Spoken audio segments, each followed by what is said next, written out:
Shalom saudara-saudara, selamat berjumpa di dalam acara Bible Study kita di hari ini. Sebelum kita memulai Bible Study hari ini, mari kita siapkan hati kita supaya hadirat Tuhan menguasai kehidupan kita dan kita bisa belajar lebih lagi mengenai apa yang Tuhan taruhkan di dalam kehidupan kita melalui ayat-ayat yang akan kita baca.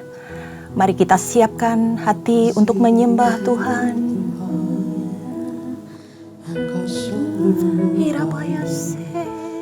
Dalam hidup kami,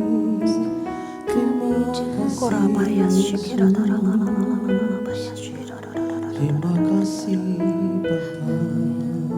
Kami katakan Engkau baik Tuhan. Terima kasih Yesus.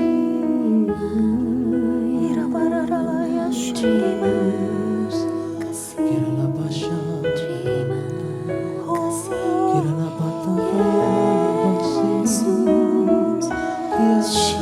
Engkau Allah yang layak untuk kami sembah Kirana Pataka, segala hormat pujian hanya bagimu.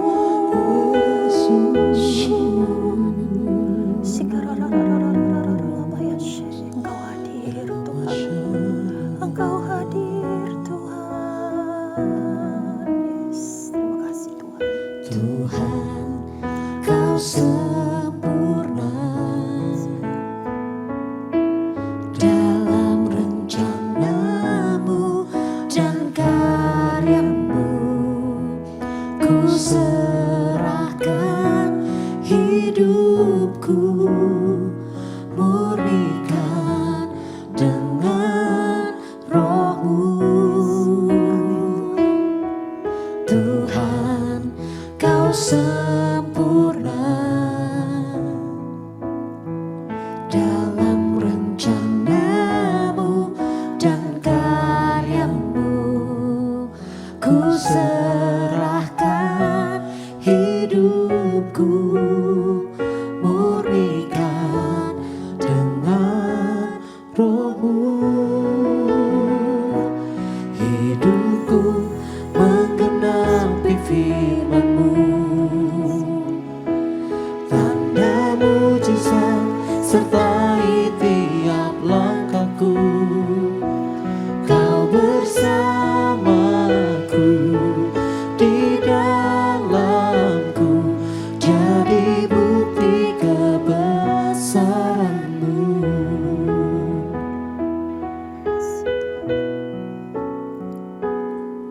Tuhan, Kau sempurna dalam rencana-Mu dan karya-Mu. Ku serahkan hidupku, murnikan dengan Roh-Mu. Tuhan, Kau sempurna dalam rencana-Mu dan karya-Mu. Ku serahkan hidupku, murnikan dengan Roh-Mu. Hidupku menggenapi firman-Mu, tanda mujizat sertai tiap langkahku. Kau bersamaku, di dalamku, jadi bukti kebesaran.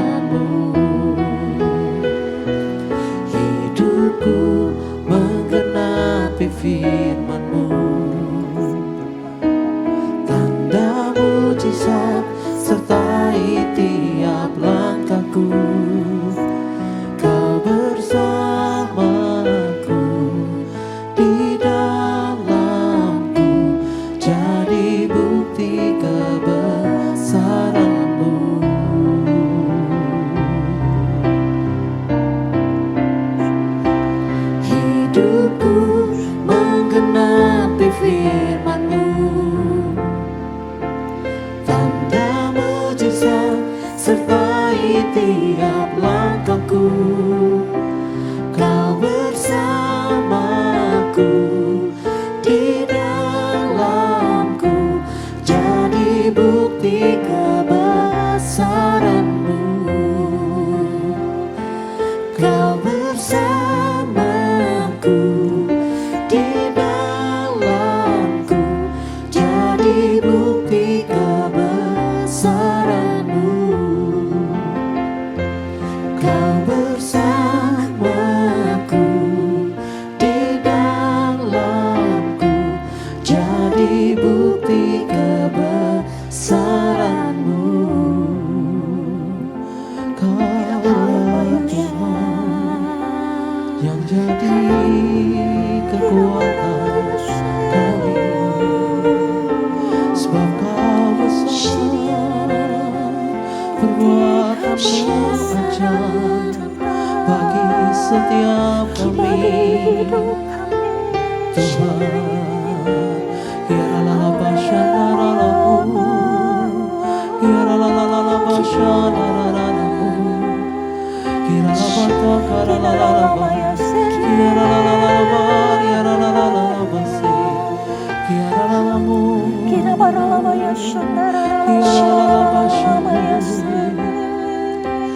Tuhan, Kaulah yang besar Tuhan.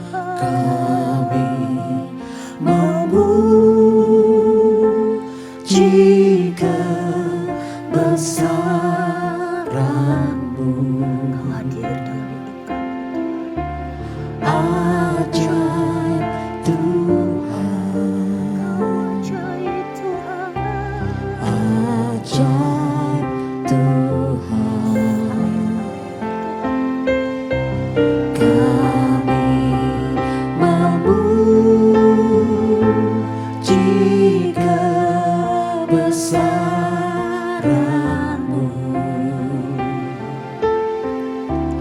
Ajaib Tuhan, ajaib Tuhan. Kami memuji kebesaran-Mu. Ajaib Tuhan, ajaib Tuhan. Kami memuji kebesaran-Mu. Ajaib Tuhan, ajaib Tuhan. Kami memuji kebesaran-Mu. Ajaib Tuhan, ajaib Tuhan. Kami memuji kebesaran-Mu.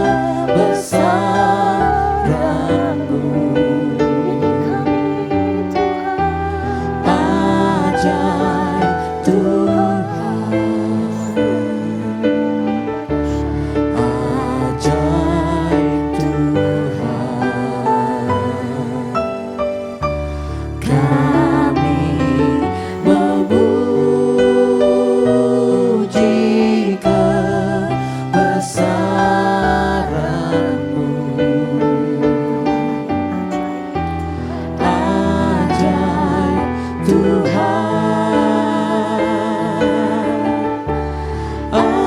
ajaib Tuhan. Kami memuji kebesaran-Mu. Ajaib Tuhan, ajaib Tuhan. Kami memuji kebesaran-Mu. Ajaib Tuhan,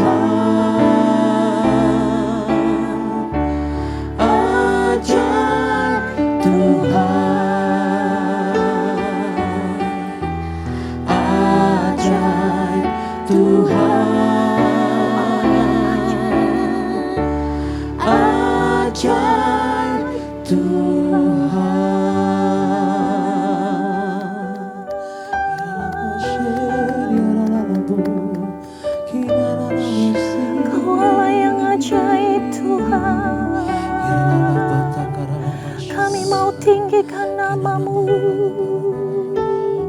Kami mau muliakan namamu Tuhan. Kira baralama ya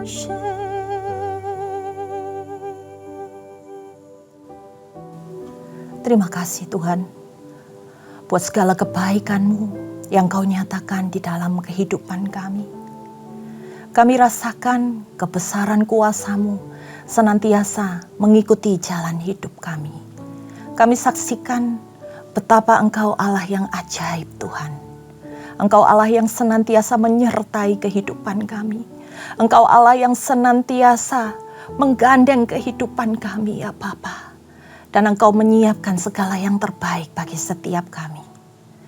Bila saat ini Tuhan kami ada, untuk kembali lagi kami mau menikmati Tuhan, firman-Mu. Mari beracaralah ya Roh Kudus. Pimpin kami dengan roh hikmat yang daripada-Mu. Ajar kami untuk mengerti dan bisa mengaplikasikannya di dalam kehidupan kami. Kami serahkan kehidupan kami, dan segala apapun yang kami lakukan hari ini hanya di dalam nama Tuhan Yesus Kristus. Amin. Baik saudara-saudara, kita hari ini akan membahas 1 Tawarikh 11. Buat saudara-saudara yang mengikuti, mari kita siapkan Alkitab kita siapkan hati kita untuk kita bisa datang dengan hati yang benar di hadapan Tuhan. Hari ini kami akan membawakan sebuah kisah dari Raja Daud, saudara-saudara. Kalau kita lihat dalam Tawarikh 11 ini, ada 3 perikop yang akan disampaikan. Yang pertama adalah bagaimana Daud menjadi raja atas Israel. Dan kemudian yang kedua, Daud merebut Yerusalem dan menetap di sana. Dan yang ketiga, saudara-saudara, akan kita perhatikan pahlawan-pahlawan yang menyertai kehidupan Daud. Dalam kitab Tawarikh ini menceritakan banyak kejadian-kejadian dahulu kala. Ada beberapa pengulangan, terutama dari kitab Samuel, kitab Raja-Raja, dan dicatat tentang silsilah, daftar keturunan, sejarah bangsa Israel, dan banyak dikupas tentang kehidupan Raja Daud sampai kepada pendirian Bait Suci. Kalau kita lihat dari 1 Tawarikh 1 sampai 9, itu mengisahkan tentang silsilah dan daftar-daftar keturunan mulai dari Adam. Sedangkan dalam 1 Tawarikh mulai 10, di situ pertama dikisahkan tentang kematian Saul, dan sampai 1 Tawarikh 29 membahas tentang Daud dan pendirian Bait Suci. Kalau di dalam 1 Tawarikh ayat yang ke-10 sebelumnya dikatakan bagaimana kematian Saul itu menjadi latar belakang Daud diangkat sebagai raja oleh orang-orang Israel. Nah, menariknya di dalam kitab Tawarikh ini saudara-saudara, saudara perhatikan, Daud tidak diceritakan mulai dari bagaimana Daud itu adalah seorang anak kecil yang diurapi oleh Nabi Samuel. Kemudian apa pekerjaannya Daud di awal, yaitu menggembalakan domba. Dan langsung digambarkan sebagai seorang raja yang dikenan oleh Tuhan. Melakukan bagiannya dalam setiap peperangan lepas peperangan. Sampai akhirnya Daud mempersiapkan pendirian Bait Suci. Nah, kisah Daud ini dikisahkan cukup panjang dalam kitab Tawarikh. Tetapi kalau diperhatikan lebih lanjut saudara-saudara, banyak hal-hal yang tidak dicantumkan atau sengaja diabaikan. Contohnya apa saja? Yaitu konflik Daud dengan Saul. Tidak diceritakan di sini. Kemudian 7 tahun masa pemerintahan Daud di Hebron juga tidak diceritakan di sini. Seberapa banyak jumlah istri Daud? Bagaimana pemberontakan anak Daud, Absalom, atau perselingkuhan yang dilakukan oleh Daud bersama Batsheba. Jadi boleh dikatakan bahwa kitab Tawarikh ini hanya mengulang kisah-kisah yang positif, sedangkan hal-hal negatif yang pernah dilakukan dihilangkan. Nah, kalau kita lihat di dalam 1 Tawaris 11 ayat 1 sampai 3. Ini merupakan pengulangan dari 2 Samuel 5 ayat 1 sampai 5. Yaitu bagaimana Daud diurapi untuk yang kedua kalinya oleh tua-tua Israel. Yang pertama, ketika Daud masih masa mudanya, dia diurapi pertama kali oleh Nabi Samuel. Dan kita lihat setelah kematian Saul, di kitab 1 Tawaris 11 ini dinyatakan bahwa Daud kembali untuk kedua kalinya diurapi sebagai raja oleh tua-tua Israel. Nah, ketika Daud naik sebagai raja, Daud selalu bertanya kepada Tuhan. Kemana dia akan pergi? Tuhan memerintahkan dia untuk pergi ke Hebron. Hebron ini termasuk wilayah Yehuda dan Yerusalem, saudara-saudara. Pada saat itu datanglah tua-tua Israel ke sana untuk menjumpai Daud dan mengurapi Daud di sana. Mari kita baca ayat yang pertama. Lalu berkumpullah seluruh Israel kepada Daud di Hebron dan berkata, ketahuilah, kami ini darah dagingmu. Telah lama ketika Saul memerintah, engkaulah yang memimpin segala kegerakan orang Israel. Dan Tuhan Allahmu telah berfirman kepadamu, engkaulah yang harus menggembalakan umatku Israel. Dan engkaulah yang menjadi raja atas umatku Israel. Maka datanglah semua tua-tua Israel menghadap Raja Daud. Lalu Daud mengadakan perjanjian dengan mereka di Hebron, di hadapan Tuhan. Kemudian mereka mengurapi Daud menjadi raja atas Israel, seperti yang difirmankan Tuhan dengan perantaraan Samuel. Nah, di sini Daud menggenapi semua panggilan Tuhan. Tapi untuk sampai pada titik ini, Daud harus melewati sebuah proses yang tidak mudah, saudara-saudara. Dia tidak secara langsung mendapatkan kepercayaan dari bangsa Israel pada saat itu. Ketika awal Daud hanya didukung oleh suku Yehuda. Tapi kita baca di ayat ini bahwa pada akhirnya seluruh suku Israel mendukung Daud. Mereka tahu kalau Daud itu adalah orang yang dipilih sama Tuhan. Daud diurapi oleh seorang nabi yang luar biasa, yaitu Samuel. Bahkan di ayat 2 dikatakan, mereka tahu bahwa Tuhanlah yang memimpin segala kegerakan. Dan Tuhanlah yang memilih Daud untuk menggembalakan umat Israel. Nah, sebelum diurapi di Hebron ini, Daud memerintah selama 7 tahun dan 6 bulan atas Yehuda. Dan setelah diurapi, dia langsung merebut Yerusalem. Kita perhatikan pada perikop selanjutnya, yaitu di ayat yang keempat. Lalu Daud dengan seluruh orang Israel pergi ke Yerusalem. Itulah Yebus. Dan di sana orang Yebus adalah penduduk negeri itu. Penduduk Yebus berkata kepada Daud, engkau tidak sanggup masuk kemari. Tetapi Daud merebut kubu pertahanan Sion, yaitu kota Daud. Daud telah berkata, siapa lebih dahulu memukul kalah orang Yebus, ia akan menjadi kepala dan pemimpin. Lalu Yoab, anak Seruya, yang menyerang lebih dahulu, maka ia menjadi kepala. Lalu Daud menetap di kubu pertahanan itu, sebab itu orang menamainya kota Daud. Ia memperkuat kota itu di sekelilingnya, mulai dari Milo,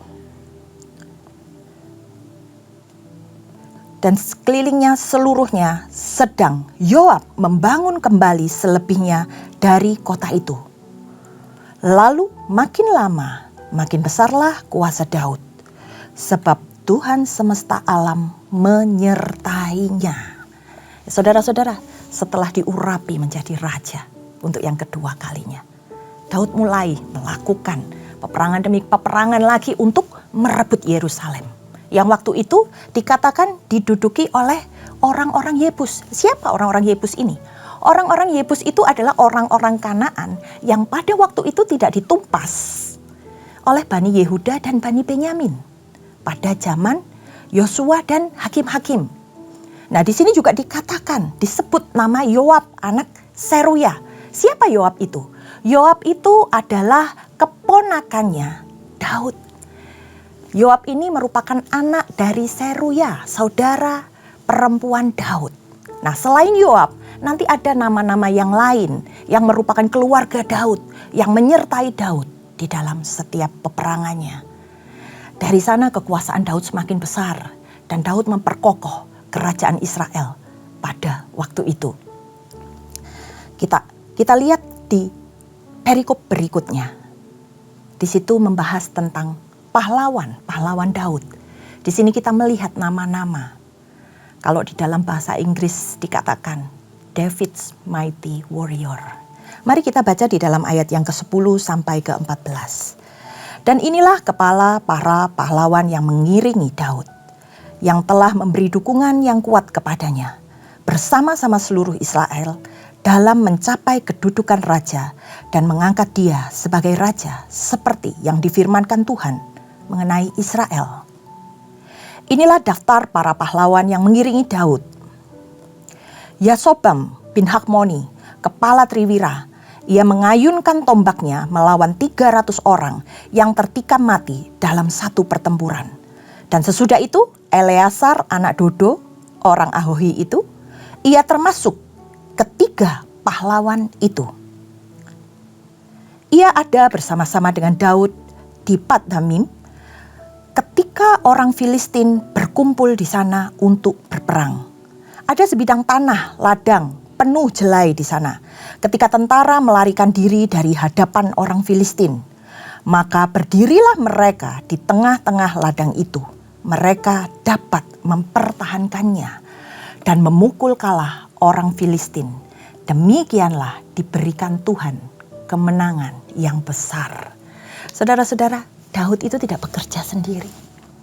Ada tim yang menyertai kesuksesan Daud. Di sekitar Daud, orang-orang Tuhan siapkan untuk membantu dia supaya berhasil di dalam melakukan setiap peperangan untuk Daud bisa menyelesaikan tugasnya. Di situ disebut kata Triwira. Triwira ini menunjuk kepada 3 orang, kalau istilahnya adalah pasukan paling elit dari seluruh pahlawan Daud. Siapa mereka? Yang pertama dikatakan Isi-Baal yang berasal dari Hakmoni. Dia adalah kepala dari Triwira ini. Kalau kita lihat di dalam 2 Samuel, ia pernah membantai 800 orang sekaligus dalam suatu pertempuran dengan menggunakan senjata tombak. 800 orang berhasil dikalahkan oleh Isi-Baal. Selanjutnya yang kedua disebut nama Eleasar anak Dodo dari Ahohi. Dia tinggal sendirian di dalam medan pertempuran melawan orang-orang Filistin pada zaman itu. Setelah semua pasukan Israel mundur, dia sendirian saudara-saudara. Tetapi Eleasar ini berhasil membunuh banyak orang Filistin sampai tangannya lesu. Dan tangannya itu seolah-olah melekat pada senjata pedang yang digenggamnya pada saat itu. Kemudian yang ketiga, nama yang tidak disebut di dalam ayat ini adalah satu nama Triwira, yaitu Sama, anak Age dari Harari. Ia mempertahankan ladang yang ditanami kacang merah dari aksi penjarahan orang Filistin. Nah, sebelumnya tentara Israel sudah melarikan diri, ketakutan setelah mereka melihat kedatangan orang Filistin. Tapi Sama, satu tentara ini, berhasil mempertahankan ladang itu dan memukul kalah orang-orang Filistin. Selanjutnya kita baca di dalam ayat yang ke-15. Setelah sekali datanglah 3 orang dari ketiga kepala ke gunung batu, mendapatkan Daud dekat gua Adulam. Sedang tentara orang Filistin berkemah di lembah Refaim. Pada waktu itu Daud ada di dalam kubu gunung dan pasukan penduduk orang Filistin pada waktu itu ada di Bethlehem. Lalu timbullah keinginan pada Daud dan ia berkata, sekiranya ada seorang yang memberikan aku minum air dari perigi Bethlehem yang ada di dekat pintu gerbang, Lalu ketiga orang itu menerobos perkemahan orang Filistin. Mereka menimba air dari perigi Bethlehem yang ada di dekat pintu gerbang, mengangkatnya dan membawanya kepada Daud. Tetapi apa yang dilakukan Daud? Daud tidak meminumnya, melainkan mempersembahkannya sebagai korban curahan kepada Tuhan. Kata Daud, "Jauhlah daripadaku ya Allah untuk berbuat demikian. Patutkah aku meminum darah taruhan nyawa orang-orang ini? Sebab dengan mempertaruhkan nyawanya mereka membawanya, dan tidak mau ia meminumnya." Itulah yang dilakukan ketiga pahlawan itu.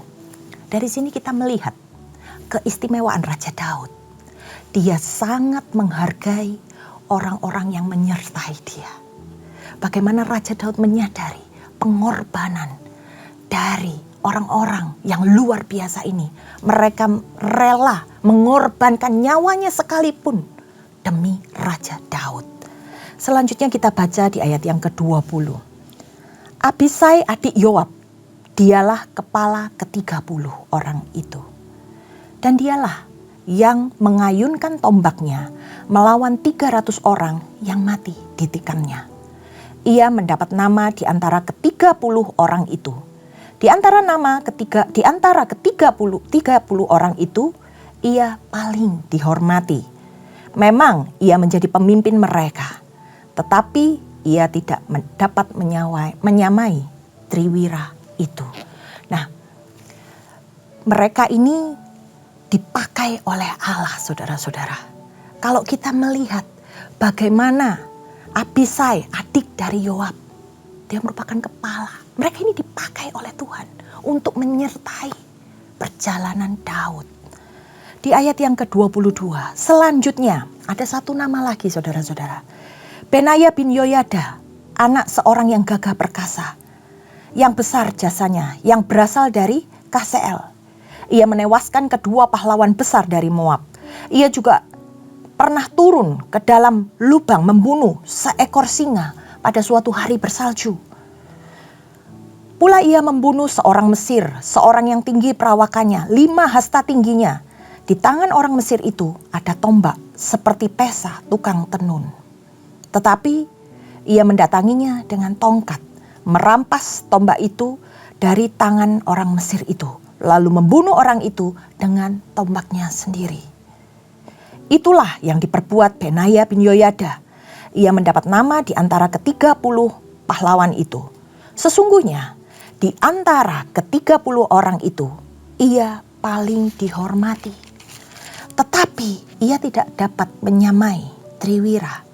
Dan Daud mengangkat dia mengepalai pengawalnya. Nah, dari kisah pahlawan-pahlawan ini, Triwira memang yang paling menonjol. Tetapi ada seorang yang disebut Benaya bin Yoyada, yang nantinya dia ini yang akan menjadi panglima perang Raja Salomo. Nah, selanjutnya disebutkan nama-nama pahlawan Daud yang lain yang menyertai dia di medan pertempuran. Kita baca di dalam ayat yang ke-26. Pahlawan-pahlawan yang gagah perkasa ialah Asahel, saudara Yoab. Ini juga saudara dari Daud, saudara-saudara. Selanjutnya Elhanan bin Dodo dari Bethlehem. Samot orang Harod. Heles orang Peloni. Ira orang Ikes, orang Tekoa. Ebieser orang Anatot. Sibkai orang Husa. Ilai orang Ahohi.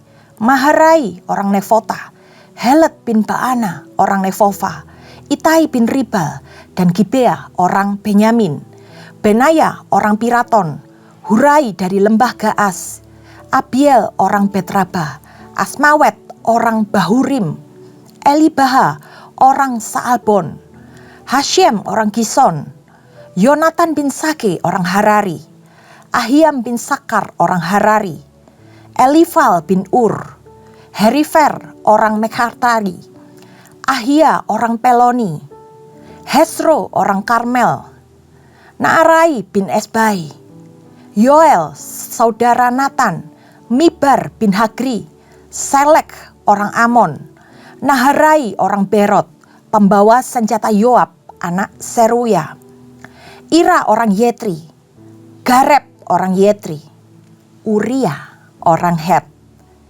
Sabat bin Ahlai, Adina anak Sisa orang Ruben, kepala orang Ruben dan beserta dia 30 orang.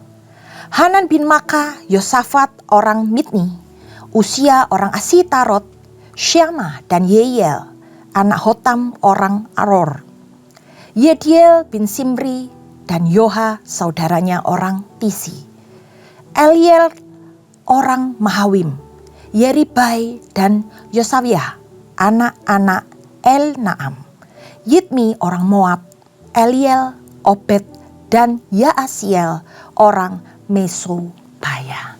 Perhatikan di ayat yang ke-41. Nama Uria disebut, saudara-saudara. Uria ini menyertai Daud mulai dari awal peperangan. Dia menyertai Raja Daud sampai akhir hidupnya. Saudara-saudara, dari 1 Tawarikh pasal yang ke-11 ini, Daud diakui sebagai raja atas Israel. Kemudian Daud menaklukkan Yerusalem dan menjadikan Yerusalem sebagai ibu kota kerajaan. Dan di sini dicantumkan nama pahlawan-pahlawan banyak yang menyertai Daud. Beserta hal-hal hebat yang berhasil mereka taklukkan. Dicatat di dalam kitab 1 Tawarikh ini. Ada hal-hal yang mereka perjuangkan di dalam peperangan tersebut. Ada hal-hal yang harus mereka bayar di dalam menjalankan visi Tuhan tersebut. Dan apa yang Tuhan tetapkan di dalam kehidupan Daud digenapi seluruhnya. Daud harus masuk di dalam proses perjuangan. Dia harus menjalaninya. Dan di sini kita melihat bagaimana penyertaan Tuhan itu sempurna di dalam kehidupan Daud. Daud dipertemukan dengan orang-orang yang mendukung dia, yang membuat apa yang dilakukannya itu berhasil. Daud gak bisa sendiri, saudara-saudara. Tapi Tuhan memang benar-benar pertemukan dengan pahlawan-pahlawan yang luar biasa. Di mana di sini Daud selalu memenangkan setiap pertandingan-pertandingan yang harus dihadapi di dalam pertempuran-pertempurannya. Tentunya dia gak menjalankan itu semua sendiri. Tuhan menyediakan orang-orang yang menyertai hidupnya. Bagaimana dengan kehidupan kita, saudara-saudara? Saat ini mungkin kita sedang masuk di dalam medan pertempuran. Apa yang Tuhan tetapkan untuk kita jalani. Mungkin saat ini kita sedang masuk di dalam prosesnya Tuhan. Kita masih jauh melihat visi Tuhan itu. Dan hari ini kita sedang berjalan dan berjuang untuk menyelesaikan apa yang menjadi bagian kita. Tapi percayalah, melalui apa yang kita pelajari, penyertaan Tuhan itu sempurna. Mungkin Tuhan akan mempertemukan kita dengan orang-orang tertentu. Mungkin melalui orang-orang tertentu kita masuk di dalam prosesnya Tuhan. Segala sesuatu yang gak berkenan di hadapan Tuhan sedang dikikis dalam hidup kita. Mari Tuhan, izinkan Tuhan masuk di dalam kehidupanmu. Izinkan Tuhan membimbing kita untuk kita bisa menyelesaikan segala sesuatunya. Dan sampai waktunya Tuhan, sama seperti Daud. Bagaimana Daud bisa menyelesaikan setiap peperangan demi peperangan bersama dengan Tuhan dan bersama dengan orang-orang di sekitarnya. Mari kita tundukkan kepala.